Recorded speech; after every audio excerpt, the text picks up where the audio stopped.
Assalamualaikum warahmatullahi wabarakatuh. Sahabat cerita Islami yang dirahmati Allah, pada kesempatan kali ini kita akan mengisahkan perjalanan seorang ulama besar yang namanya dikenal di seluruh dunia melalui karya-karya agung yang beliau tinggalkan. Beliau adalah seorang tokoh sufi, ahli hikmah, dan penulis kitab yang menjadi rujukan sepanjang zaman. Beliau adalah Ibnu Athaillah As-Sakandari.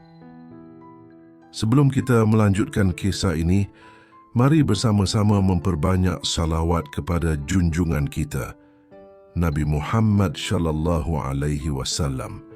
Dan jangan lupa untuk mendukung perkembangan channel ini dengan cara klik like dan subscribe agar kisah-kisah penuh hikmah seperti ini terus dapat kita bagikan kepada umat. Semoga setiap ilmu yang kita sebarkan menjadi amal jariah bagi kita semua. Amin ya Rabbal Alamin. Dikisahkan dalam karya-karya para ulama terdahulu bahwa Ibnu Athaillah lahir di kota Iskandariyah, sebuah kota ilmu yang berada di tepi Laut Tengah. Kota itu sejak masa sebelumnya telah menjadi tempat berkumpulnya para faqih, ahli hadis, sufi, serta para pencinta ilmu dari berbagai penjuru negeri. Disinilah seorang anak yang kelak membawa cahaya hikmah bagi dunia Islam itu dilahirkan. Nama lengkapnya adalah Ahmad bin Muhammad bin Abdul Karim Athaillah As-Sakandari. Beliau berasal dari keluarga terhormat yang dikenal menjaga agama, memegang kuat prinsip kesederhanaan, dan mengutamakan pendidikan agama. Ayahnya bernama Muhammad bin Abdul Karim, seorang alim yang memadukan keilmuan fikih, pemahaman usyul, serta adab para ulama salaf. Beliau adalah guru bagi banyak penuntut ilmu di Iskandariyah, dihormati karena kezuhudannya, dan dijadikan rujukan karena keteguhannya pada syariat. Sementara ibunya adalah seorang wanita yang dikenal memiliki hati halus dan teguh dalam ibadah. Namanya disebut sebagian ulama sebagai wanita yang rajin berpuasa, banyak berdoa di sepertiga malam, serta selalu mengajarkan anak-anaknya untuk mengutamakan akhlak sebelum ilmu. Dari rahim wanita salehah inilah, Allah menumbuhkan seorang anak yang kelak menjadi pemilik hikmah-hikmah yang menerangi hati para pencari Tuhan. Sejak dalam kandungan, Ibunda Ibnu Athaillah merasakan keganjilan yang menenangkan. Ia sering menceritakan bahwa setiap kali ia gelisah, bayi dalam kandungannya bergerak seolah menenangkan. Dalam masa kehamilan itu, ia memperbanyak doa agar Allah membimbing anak ini menjadi hamba yang bermanfaat bagi umat. Pada malam kelahirannya, angin laut Iskandariyah berhembus lembut. Rumah sederhana keluarga Abdul Karim dipenuhi para tetangga dan kerabat yang datang membantu persalinan. Ketika tangis bayi itu terdengar, ayahnya mengangkatnya seraya memuji Allah. Beliau melihat cahaya ketenangan pada wajah putranya, seolah Allah menanamkan tanda keberkahan sejak detik pertama kehadirannya. Sejak hari itu, bayi kecil bernama Ahmad itu tumbuh dalam lingkup keluarga yang penuh doa. Ayahnya yang teguh dan ibunya yang lembut menjadi dua tiang keseimbangan bagi pembentukan jiwanya. Ayahnya mengajarkan bacaan Al-Quran dan dasar-dasar ilmu syariah, bahkan sebelum ia menginjak usia tamyiz. Sedangkan ibunya mengajarkan akhlak, adab makan, adab berbicara, serta sikap rendah hati yang kelak menjadi ciri khas perjalanan ruhani Ibnu Athaillah. Para tetangga menceritakan bahwa keluarga ini tidak pernah meninggalkan majelis ilmu. Mereka sering terlihat berjalan bersama menuju masjid, ayah di depan dan sang anak kecil memegang kain jubahnya dari belakang. Sejak kecil, Ibnu Athaillah sudah akrab dengan suara tilawah, zikir, dan nasihat para ulama yang singgah di Iskandariyah. Ada satu kisah yang sering disebut para penulis biografi beliau. Saat usia beliau masih sangat kecil, ibunya pernah membangunkannya untuk sholat malam bersama.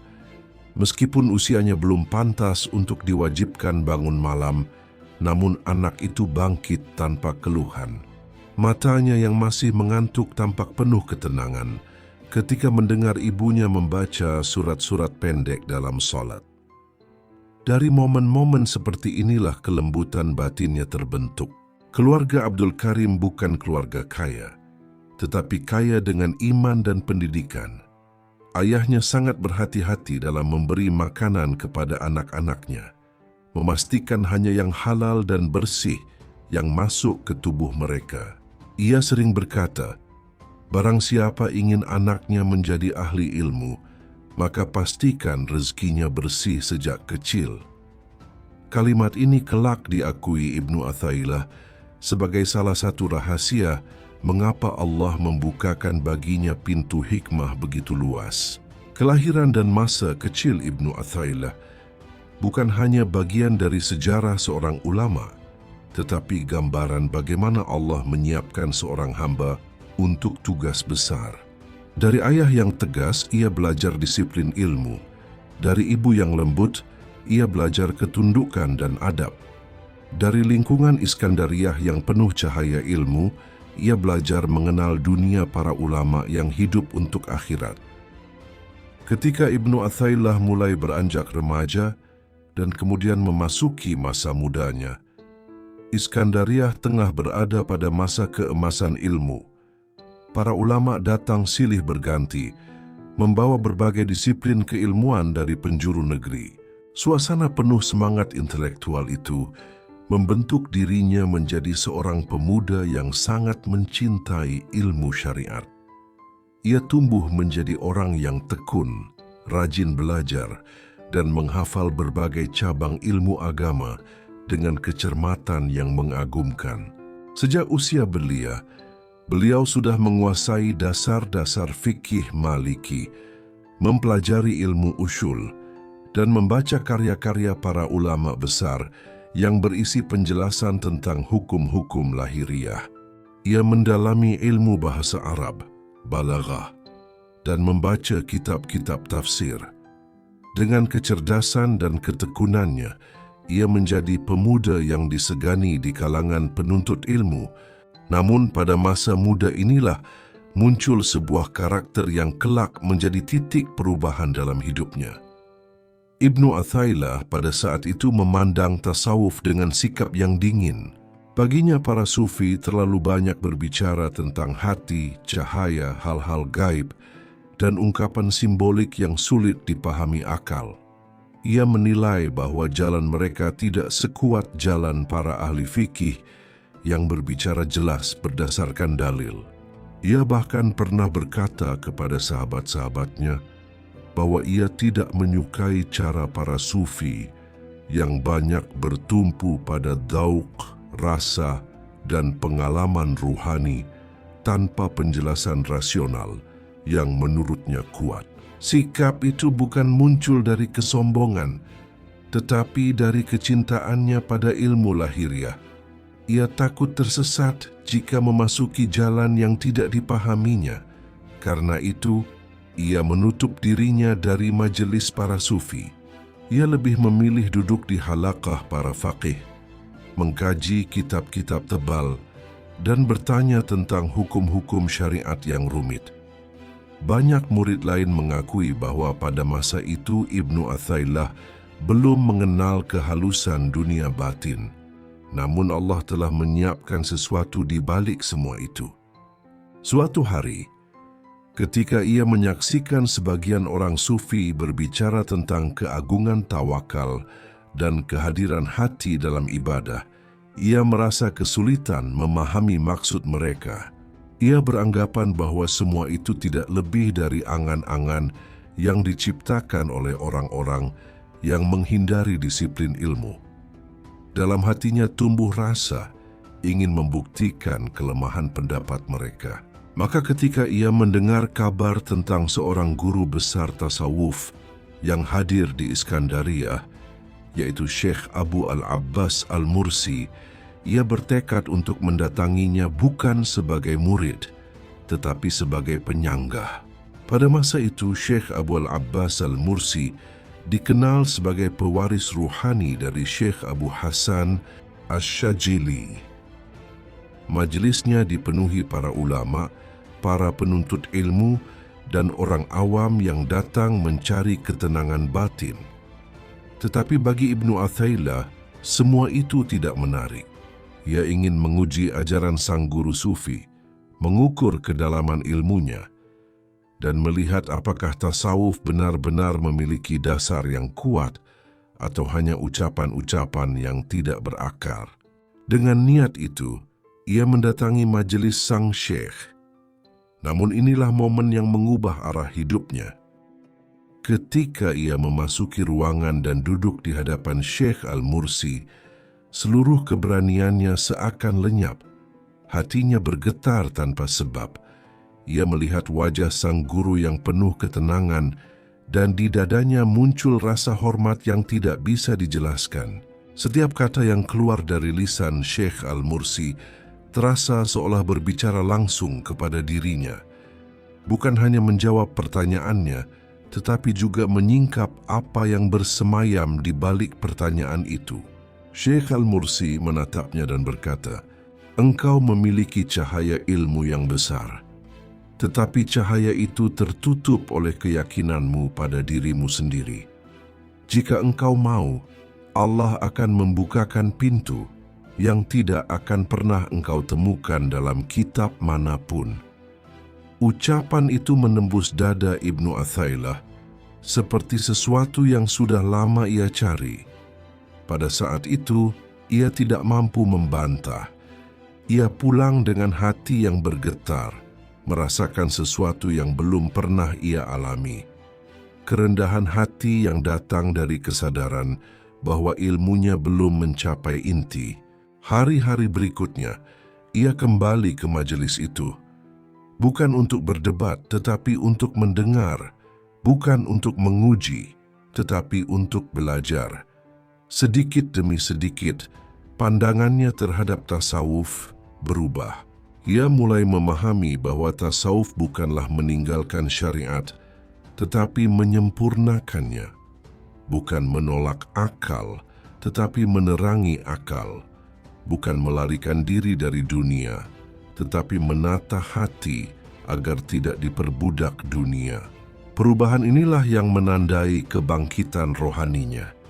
Dari pemuda yang keras dalam penilaian, ia berubah menjadi pencari yang lembut hatinya. Dari seorang yang hanya mencintai ilmu lahiriah, ia berubah menjadi sosok yang memahami bahwa ilmu batin adalah ruh dari seluruh ilmu.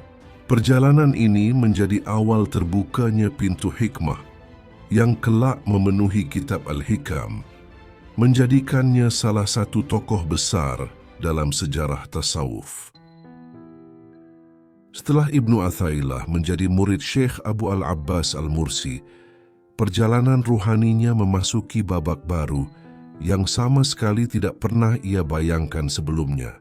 Ia yang sebelumnya mengandalkan kecerdasan dan analisis rasional, kini belajar untuk membuka pintu hati, mendengarkan suara batin, dan memahami makna-makna halus dalam setiap takdir Allah.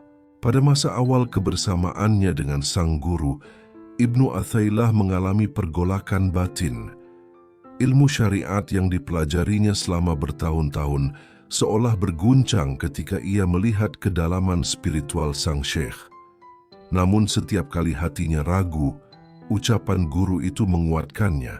Syekh Al-Mursi pernah berkata kepadanya, "Ilmu yang tidak membawamu kepada Allah adalah hijab, dan ilmu yang membawamu kepadanya adalah cahaya."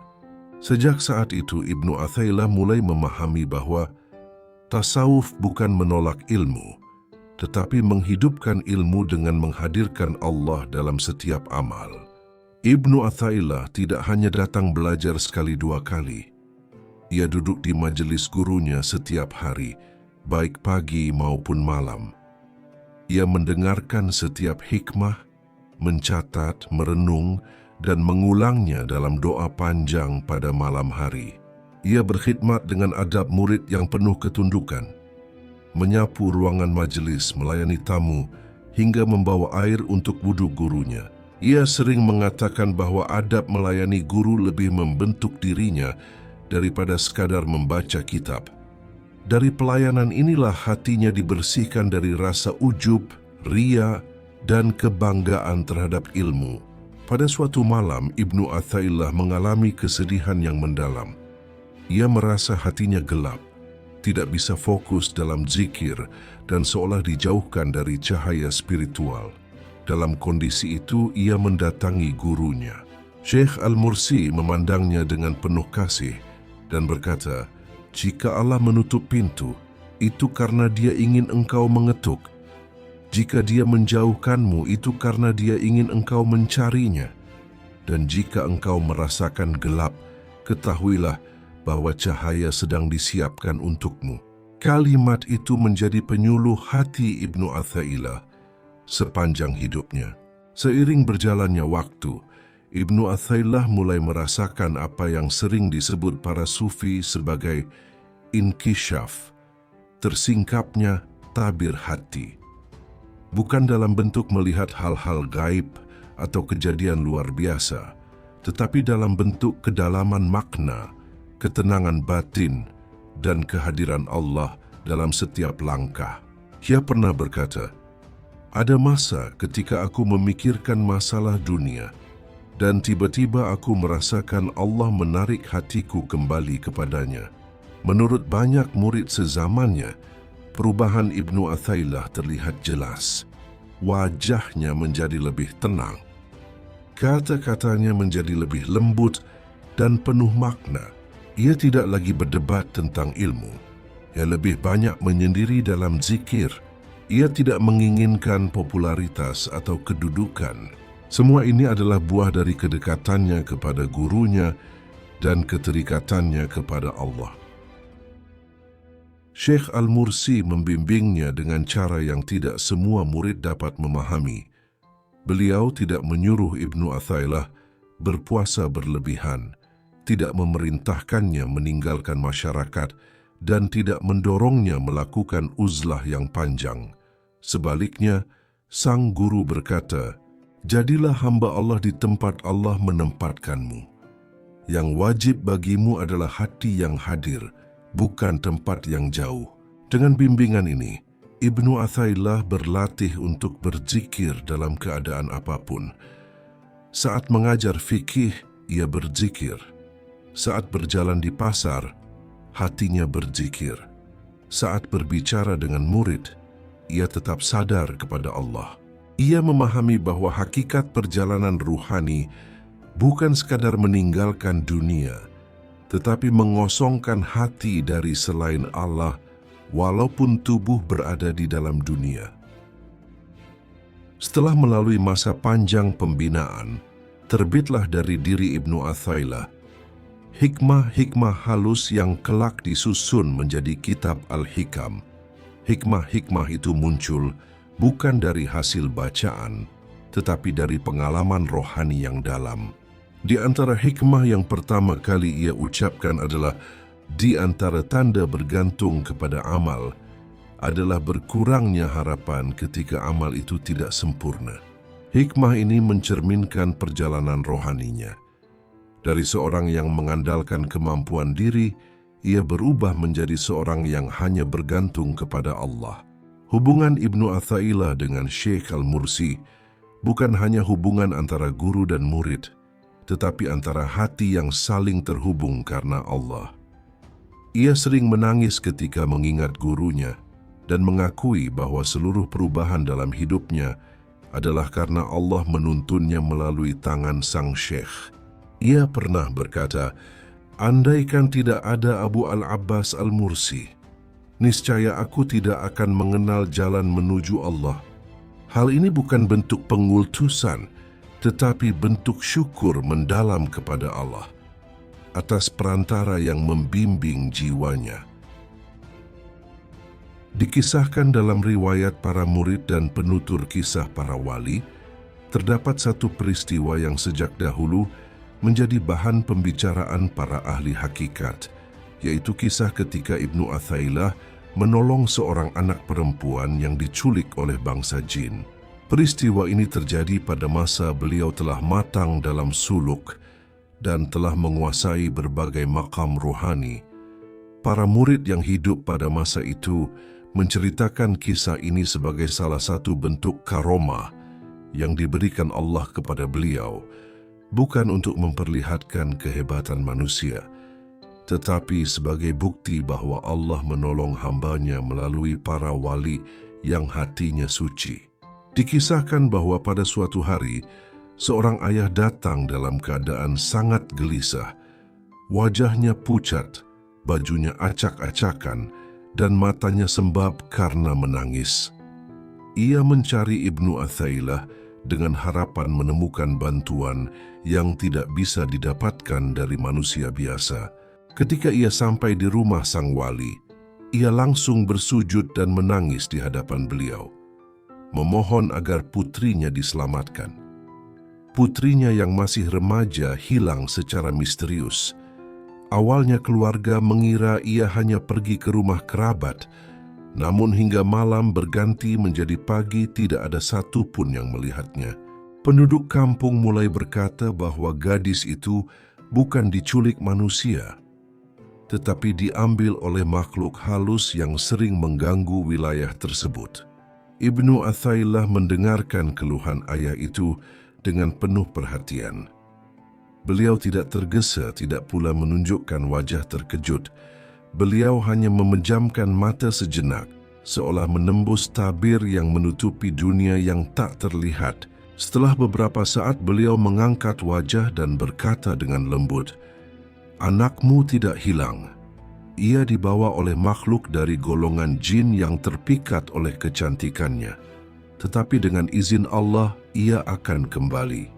Ayah itu menangis semakin keras, namun kini ada harapan dalam air matanya. Pada malam itu, Ibnu Athailah meminta agar tidak ada yang mengganggu beliau. Para murid menjaga rumah dengan tenang. Beliau memasuki sebuah ruangan kecil yang biasanya beliau gunakan untuk ibadah malam. Ruangan itu sangat sederhana. Hanya ada tikar, lampu minyak, dan sehelai kain untuk sujud. Namun malam itu ruangan tersebut menjadi saksi dari perjalanan ruhani seorang wali yang melampaui batas dunia kasat mata. Dikisahkan bahwa setelah beliau melakukan wudhu dan berdiri untuk sholat, suasana ruangan berubah sangat hening. Para murid yang berjaga di luar merasakan udara di sekitar rumah menjadi ringan, namun sekaligus terasa seperti bergetar. Mereka tidak tahu apa yang sedang terjadi di dalam, namun merasakan sesuatu yang tidak biasa. Di dalam ruangan itu, Ibnu Athailah membaca beberapa ayat Al-Quran, kemudian duduk bersila, memejamkan mata, dan masuk dalam keadaan fana, di mana ruh beliau berjalan ke alam para makhluk halus.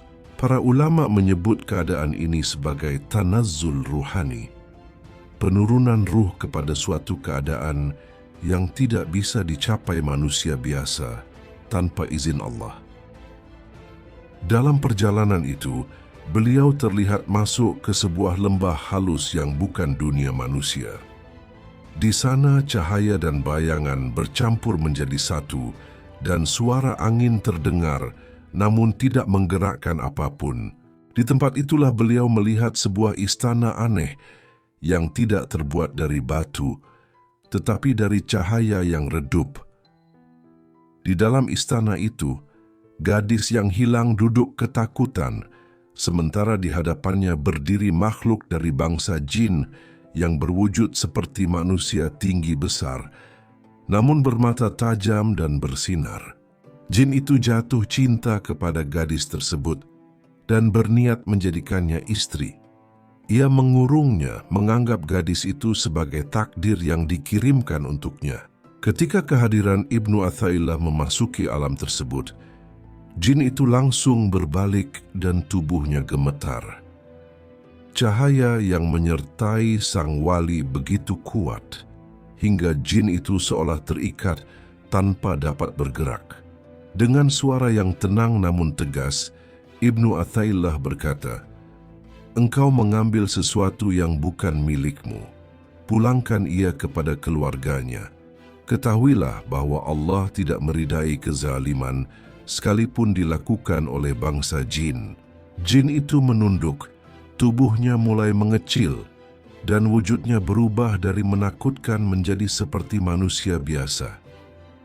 Ia berkata dengan suara bergetar, "Aku tidak bermaksud jahat. Aku hanya terpikat oleh kecantikan dan kelembutan wanita ini. Aku tidak tahu bahwa perbuatanku adalah dosa." Ibnu Athaillah kemudian berkata, "Jika engkau mencari kecantikan, ketahuilah bahwa kecantikan hakiki bukan pada rupa, tetapi pada cahaya tauhid. Dan cahaya itu hanya dimiliki oleh hamba yang tunduk kepada Allah." Perkataan itu menghantam hati makhluk tersebut. Ia menangis dan berkata, "Tunjukkan aku jalan menuju Tuhanmu." Di alam itu, Ibnu Athaillah mengajarkan kalimat syahadat kepadanya. Jin itu mengucapkannya dengan penuh kesungguhan. Setelah bersyahadat, ia berkata, "Dengan ini aku kembalikan wanita ini. Semoga Allah memaafkanku dan menjadikan aku termasuk hambanya." Seketika ruangan itu seperti dilanda angin lembut, dan gadis itu berada di sisi Ibnu Athaillah. Sang wali kemudian membawa ruhnya kembali ke dunia manusia. Ketika beliau membuka mata di ruangan tempat beliau beribadah, gadis itu duduk di samping beliau dalam keadaan selamat tanpa luka sedikit pun. Ayah dan keluarga yang melihatnya langsung bersujud syukur sambil menangis tidak henti-henti. Mereka tidak pernah menanyakan bagaimana beliau menyelamatkannya, karena mereka tahu itu adalah urusan antara wali dengan Tuhannya. Kisah ini terus diceritakan oleh para salik dan pencari jalan Allah sebagai tanda bahwa ketika seseorang membersihkan hatinya dan berjalan menuju Allah dengan tulus, maka Allah menolong hamba-hambanya dengan cara yang tidak mampu dijangkau oleh nalar manusia. Dikisahkan pula bahwa di antara karomah yang paling sering disaksikan para murid adalah kemampuan Ibnu Athaillah mengetahui apa yang tersembunyi di dalam hati mereka. Bukan karena beliau membaca pikiran seperti manusia, tetapi karena Allah membukakan kepada beliau cahaya basirah, penglihatan hati, yang membuat sesuatu yang tersembunyi tampak jelas, seperti tulisan di atas lembaran kertas. Pada suatu hari, majelis beliau dipenuhi para murid yang datang dari berbagai daerah. Mereka datang dengan niat berbeda. Ada yang benar-benar ingin mencari ilmu, ada yang ingin memperbaiki akhlak, ada pula yang datang hanya karena ingin melihat sosok ulama besar yang namanya sudah masyhur kemana-mana. Di antara mereka terdapat seorang pemuda yang hatinya gelisah. Pemuda itu sebenarnya datang bukan untuk mencari ilmu, tetapi karena ingin menguji apakah benar sang guru memiliki karomah. Ia menyembunyikan niat ini dalam dadanya, bahkan tidak membicarakannya kepada teman dekatnya. Majelis berlangsung seperti biasa. Ibnu Athaillah mengajarkan tentang keikhlasan, tentang membersihkan hati dari riya, dan tentang bahaya menuntut ilmu hanya untuk diuji atau membuktikan diri.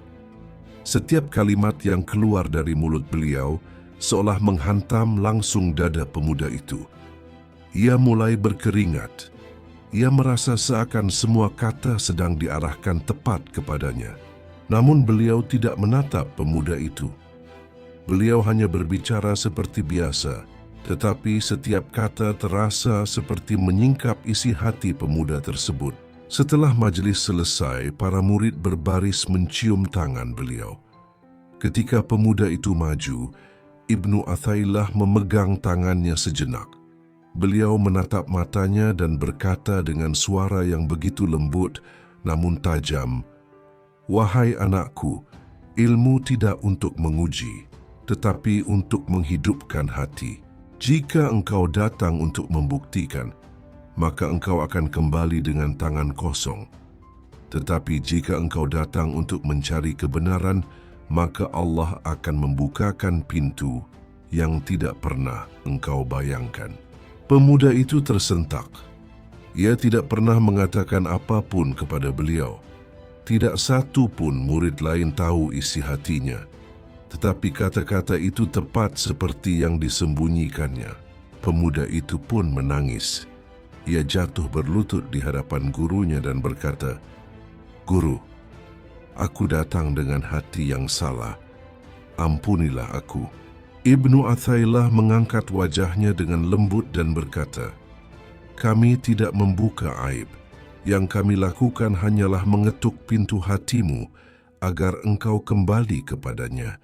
Jika engkau jujur kepada Allah, maka Dia lebih dekat kepadamu daripada bayanganmu sendiri."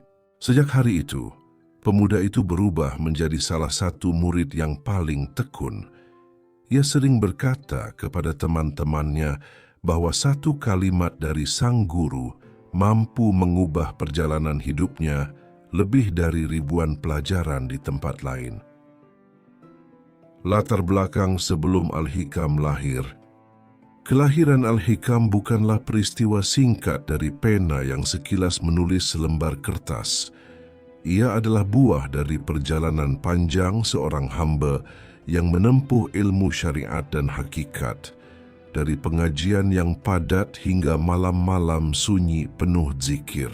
Ketika hati telah melalui pembakaran ekonomi nafsu, penyucian adab, dan penjernihan makrifat, maka keluarlah kata-kata ringkas yang bukan sekadar kalimat belajar, melainkan titah hati kepada pencari. Ibnu Athaillah sudah lama menjadi guru yang berbicara singkat, namun menaruh makna dalam tiap ucapannya.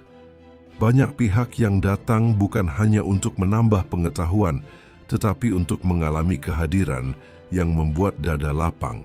Dari majelis-majelis itulah muncul butir-butir hikmah, yang kemudian disusun menjadi kitab yang kita kenal sebagai Al-Hikam. Proses pertama adalah spontanitas lisan dalam majelis.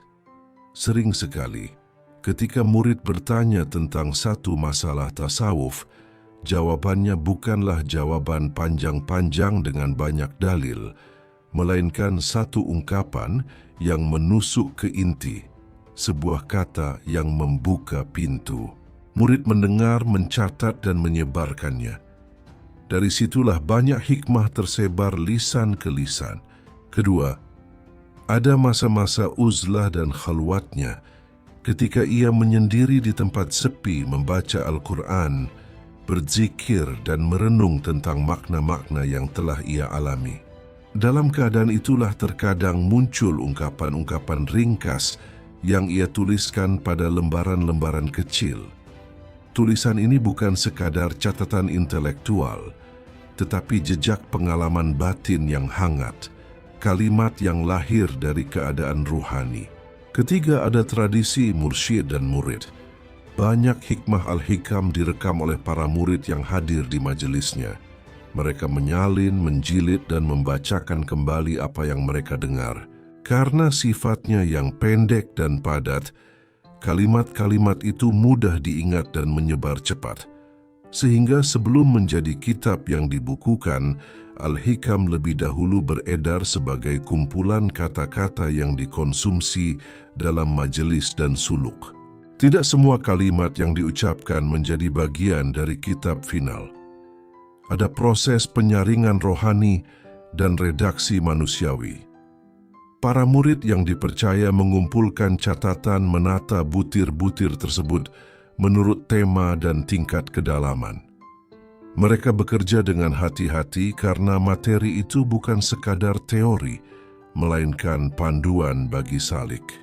Dalam tradisi yang diceritakan para perawi, ada juga saat-saat ketika murid merasa bingung memilih bentuk yang tepat.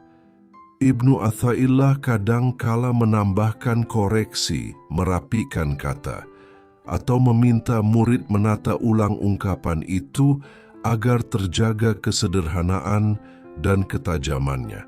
Dengan cara ini, Kitab yang kemudian terbaca bukan sekadar kumpulan ujaran, melainkan karya yang memiliki struktur yang memudahkan pembaca untuk menyusuri maqam demi maqam. Dalam sebagian besar riwayat Sufi disebutkan bahwa kelahiran Al-Hikam tidak lepas dari pengalaman-pengalaman ruhani yang intens. Beberapa mukjizat atau tanda-tanda karomah yang dikaitkan dengan proses penulisan adalah sebagai berikut, sebagaimana diwariskan dalam tradisi tasawuf.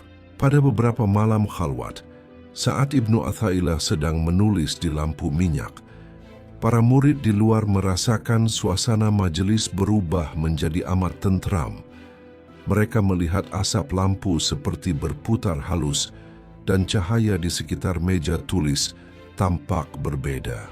Para murid menganggap bahwa kalimat-kalimat yang tercurah ketika saat-saat itu lebih hidup, seakan menuliskan dirinya sendiri oleh sesuatu yang datang dari tempat jauh.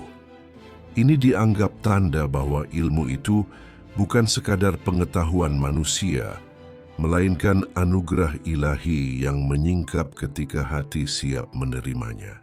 Ada riwayat yang menyebutkan bahwa beberapa hikmah muncul setelah masa kesedihan dan pergulatan batin yang berat. Saat kegundahan melanda, ia berdoa dan bercakap-cakap dalam sunyi.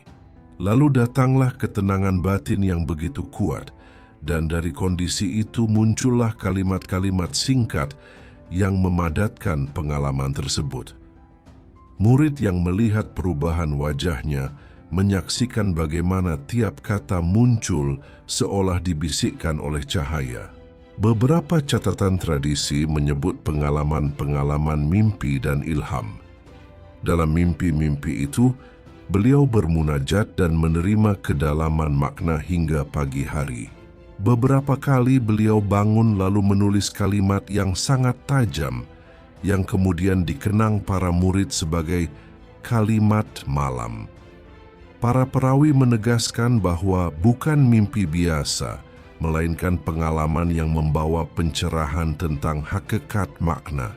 Terdapat pula kisah bahwa ketika satu hikmah tertentu ditulis, seorang murid yang sedang jauh merasa seolah-olah disentuh hatinya pada saat yang sama. Ia tiba-tiba berhenti dari kegiatannya dan menulis ulang perkataan itu dalam manuskripnya, tanpa pernah hadir di majelis.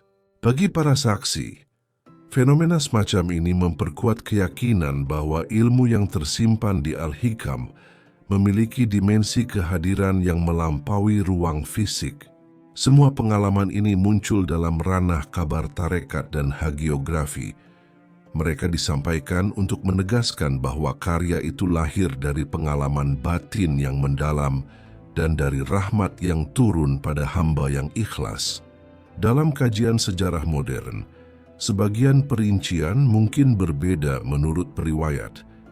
Namun inti kesaksiannya sama, yaitu Al-Hikam lahir dari pertemuan antara pengalaman ruhani sang penulis dan ketelitian murid-muridnya dalam mencatat. Sebab kitab mudah diingat dan diajarkan. Salah satu keajaiban praktis Al-Hikam adalah bentuknya yang ringkas namun bermakna luas. Ini bukan kebetulan. Ibnu Athaillah cakap merumuskan kebenaran batin dalam kalimat-kalimat singkat yang mudah diingat. Kebiasaan ini berakar pada tradisi lisan Sufi, di mana ungkapan padat lebih mudah disebarkan dari hati ke hati. Bentuk ringkas itu juga berfungsi sebagai kaca pembesar. Satu kalimat dapat menampakkan banyak tafsir bagi pembaca yang berbeda tingkat makamnya. Bagi orang awam, kalimat itu menjadi wejangan moral. Bagi yang sedang dalam tarekat, kalimat itu menjadi petunjuk teknis makam. Bagi yang sudah sampai pada makrifat, kalimat itu membuka pintu makna yang sangat halus. Tanpa kerja para murid, Al-Hikam mungkin tetap bertebaran sebagai potongan-potongan ungkapan. Sejumlah murid yang setia menyalin, menata, dan mengajari kembali hikmah itu sehingga kitab menjadi bahan rujukan yang luas. Dari satu majelis ke majelis lain, dari satu kota ke kota lain, Al-Hikam pun dikenal dan diajarkan dalam madrasah dan halaqah tarekat. Tradisi membacanya sebagai zikir, sebagai tafakkur, dan sebagai bahan pengajaran membuat kitab ini hidup. Karena itulah, warisan itu tidak kadaluarsa. Tiap generasi menemukan makna baru sesuai kebutuhan rohani zamannya. Dalam riwayat yang mengiringi lahirnya Al-Hikam, terselip satu pesan yang sering diulang para sahabatnya, bahwa ilmu hakikat harus ditransmisikan dengan adab. Adab itu meliputi rendah hati, menjaga niat, dan tidak menjadikan ilmu sebagai barang dagang. Itulah sebabnya banyak butir Al-Hikam menegaskan pentingnya ikhlas, pentingnya menyucikan niat, dan bahayanya riya. Bagi banyak pembaca, keajaiban terbesar Al-Hikam bukan sekadar kalimat yang tajam, tetapi kemampuan kitab ini mengubah hati pembacanya. Ini yang menjadikan proses penulisannya bukan sekadar peristiwa literer, melainkan peristiwa rahmani. Al-Hikam lahir dari madrasah hidup, majelis uzlah, doa, dan adab murid. Kata-kata itu muncul dalam suasana jiwa yang dibersihkan oleh zikrullah dan dibimbing oleh guru yang menuntun bukan hanya dengan a priori teks, tetapi dengan keteladanan.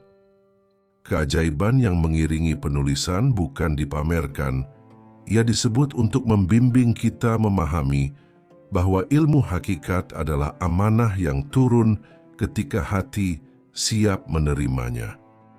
Setelah menyelesaikan penulisan kitab Al-Hikam, Ibnu Athaillah tidak berhenti pada rasa lega atau kebanggaan.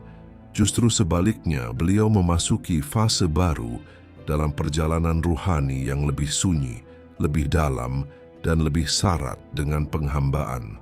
Banyak riwayat menyebutkan bahwa selesainya Al-Hikam tidak membuat beliau tampil ke depan.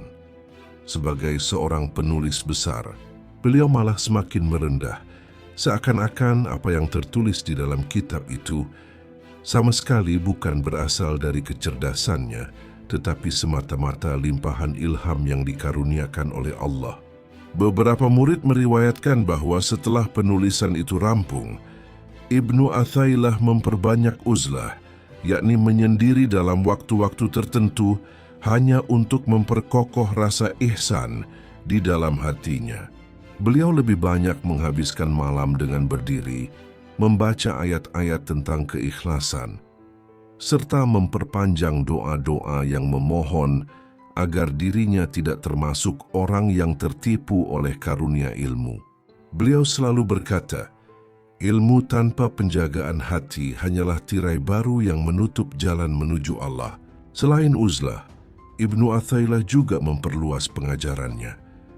Namun caranya bukan dengan memamerkan kitab Al-Hikam, melainkan menjelaskan hikmah-hikmah itu satu persatu dari mulut ke mulut kepada para murid yang sudah siap secara batin. Beliau percaya bahwa kalimat yang ditulis tidak akan berbuah jika tidak disirami oleh penjelasan yang hidup dari seorang guru. Karena itu beliau mengadakan halaqah malam, lebih sunyi daripada siang, di mana para murid duduk dengan penuh adab dan membiarkan beliau menguraikan makna setiap hikmah melalui pengalaman ruhani yang beliau alami sendiri. Pada masa itu pula, Ibnu Athaillah menjadi lebih lembut terhadap para muridnya. Setiap kali mengajarkan hikmah tentang kerendahan hati, beliau selalu menangis, dan ketika mengajarkan hikmah tentang tajalli, beliau akan terdiam cukup lama, seakan hatinya tenggelam dalam kehadiran ilahi yang sulit dijelaskan dengan kata-kata. Murid-murid mencatat bahwa beliau sering berada dalam keadaan fana secara tiba-tiba, terutama setelah membaca ulang beberapa kalimat Al-Hikam yang sangat dalam maknanya. Setelah Al-Hikam menyebar, Ibnu Athaillah tidak pernah sekalipun berusaha membela dirinya terhadap pujian atau kritik. Suatu kali beliau berkata, "Kitab itu bukan bagian dariku. Ia hanyalah lembaran-lembaran yang Allah perlihatkan kepada hatiku. Lalu aku menuliskannya agar orang lain bisa mengambil manfaat." Selain mengajar, beliau memperkuat perannya sebagai perekat antara para fuqaha dan para sufi. Karena kitab Al-Hikam menjadi jembatan yang mempertemukan dua jalan itu, beliau banyak diundang untuk menjelaskan hubungan antara ilmu lahir dan ilmu batin. Namun dalam setiap kesempatan, beliau hanya mengulang satu hal. Syariat adalah rumah, hakikat adalah cahaya dalam rumah itu. Tidak ada cahaya tanpa ruang, tidak ada ruang tanpa cahaya. Yang paling menonjol setelah penulisan Al-Hikam adalah bertambahnya jumlah orang yang datang untuk meminta bimbingan. Namun Ibnu Athaillah sangat selektif. Beliau hanya menerima murid yang siap menerima tanggung jawab ruhani. Bukan mereka yang hanya tertarik pada kisah-kisah karomah atau ketenaran beliau. Dan terhadap murid yang diterima, beliau memberikan latihan-latihan ruhani yang sederhana, namun sangat dalam. Memperbaiki niat, menjaga hati dari lintasan buruk, meninggalkan ketergantungan pada makhluk, dan membiasakan diri untuk berzikir dalam kondisi apapun. Pada tahap akhir kehidupannya, setelah kitab Al-Hikam tersebar luas, Ibnu Athaillah lebih banyak menggunakan waktunya untuk bersyukur. Beliau pernah berkata kepada muridnya, "Aku takut terhadap apa yang keluar dari penaku lebih daripada takut terhadap dosa yang aku ketahui. Karena setiap kata yang dibaca manusia akan menjadi pertanggungjawabanku." Maka setelah penulisan Al-Hikam, yang muncul bukanlah seorang ulama yang semakin terkenal, tetapi seorang hamba yang semakin menyembunyikan diri. Seorang guru yang semakin lembut, semakin beradab, dan semakin larut dalam kehadiran Allah. Hingga akhirnya perjalanan hidupnya berakhir dalam keadaan penuh ketenangan dan keyakinan. Menjelang akhir hayat Ibnu Athaillah, suasana rumah beliau berubah menjadi lebih hening daripada biasanya. Bukan karena beliau sedang sakit keras, tetapi karena keadaan batinnya semakin tenggelam dalam ketenangan yang hanya dimiliki oleh para arif billah. Murid-murid mengatakan bahwa pada hari-hari terakhir itu, wajah beliau tampak lebih bercahaya. Seakan segala kegelisahan dunia telah luruh dari dirinya. Beliau banyak menghabiskan waktu untuk berzikir panjang, dengan suara yang perlahan semakin lembut, namun semakin dalam maknanya. Pada masa itu, beliau sering memberikan isyarat bahwa hidup hanyalah perjalanan singkat menuju perjumpaan dengan Allah. Beliau tidak mengungkapkan ketakutan, tidak pula kesedihan, tetapi justru menyampaikan kelegaan seakan-akan sebuah pintu besar telah terbuka di hadapannya. Para murid yang datang bergantian menyaksikan sendiri bahwa Ibnu Athaillah tidak pernah terlihat sekuat itu dalam ketenangan, seolah ruhnya telah menyaksikan kedekatan dengan Rabb-nya. Di hari-hari terakhirnya, beliau memanggil beberapa murid dekatnya dan memberikan pesan-pesan yang menjadi penutup perjalanan hidup beliau. Pesan itu tidak disusun dalam bentuk nasihat panjang, tetapi berupa kalimat-kalimat pendek yang tajam dan penuh makna, sebagaimana gaya hikmah yang selama ini beliau ajarkan. Beliau berkata, "Janganlah kalian mencari kedudukan melalui ilmu. Ilmu itu cahaya, dan cahaya tidak akan menetap di hati yang mencintai dunia." Pesan ini diucapkan karena beliau tahu bahwa kemasyhuran kitab Al-Hikam telah membuat banyak orang mencarinya demi kebanggaan, bukan demi membersihkan hati. Beliau ingin menegaskan bahwa puncak ilmu adalah kerendahan, bukan kehormatan. Pesan kedua beliau adalah tentang menjaga hati. Beliau berkata, "Jika engkau ingin Allah memuliakanmu, muliakanlah hatimu dari segala selain Dia. Beberapa murid menangis mendengar ini karena mereka tahu bahwa setiap latihan rohani yang pernah beliau berikan selalu kembali pada satu titik. Kebersihan hati adalah syarat utama untuk mengenal Allah. Beliau juga berpesan, jangan bergantung kepada manusia karena manusia adalah makhluk yang bergantung. Bergantunglah kepada Allah karena Dia yang menanggung segala sesuatu.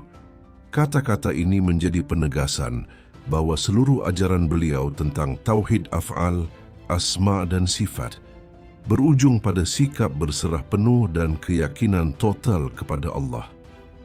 Pada malam sebelum kepergiannya, beberapa murid meriwayatkan bahwa beliau duduk lama dalam sujud yang sangat tenang. Mereka melihat pundaknya tidak bergerak sedikit pun, seakan beliau berada dalam lautan kehadiran ilahi yang dalam. Ketika beliau bangkit dari sujud itu, beliau hanya berkata pelan, "Segala puji bagi Allah yang telah mencukupkan hamba-Nya dengan dirinya." Keesokan harinya, ketika cahaya pagi mulai memasuki ruangan, Ibnu Athaillah tampak tersenyum tenang. Beliau tidak berbicara panjang, hanya mengucapkan kalimat tauhid dan kalimat syukur. Lalu dengan perlahan, seolah beliau sedang meletakkan beban dunia, ruhnya berpulang kepada Allah dalam keadaan damai. Para murid menangis, bukan hanya karena kehilangan seorang guru, tetapi karena mereka menyaksikan bagaimana seorang arif mengakhiri hidup dengan penuh keindahan. Tidak ada gelisah, tidak ada ketakutan, yang ada hanyalah penyerahan diri sepenuhnya kepada Allah. Pesan-pesan beliau terus diwariskan oleh para murid dan para pembaca Al-Hikam di seluruh dunia. Hingga hari ini, kata-kata terakhir beliau berdiri sebagai pengingat bahwa perjalanan ruhani bukan tentang kemuliaan di mata manusia, melainkan tentang pulangnya hati kepada Sang Pemilik kehidupan. Demikianlah kisah perjalanan hidup Ibnu Athaillah, seorang ulama besar yang meninggalkan warisan ilmu, hikmah, dan cahaya yang terus menerangi umat hingga hari ini. Semoga apa yang disampaikan mampu menambah pengetahuan, memperluas pemahaman, dan membuka pintu hati kita untuk semakin dekat kepada Allah.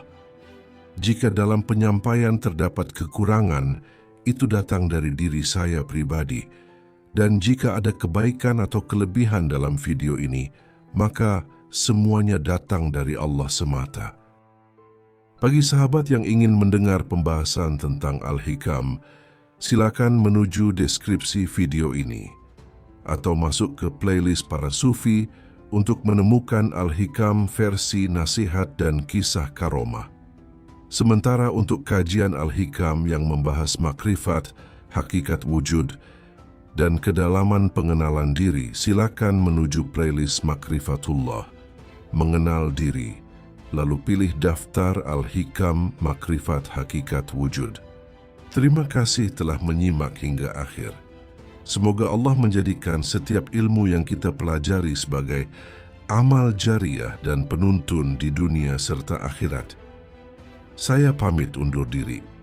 Wassalamualaikum warahmatullahi wabarakatuh.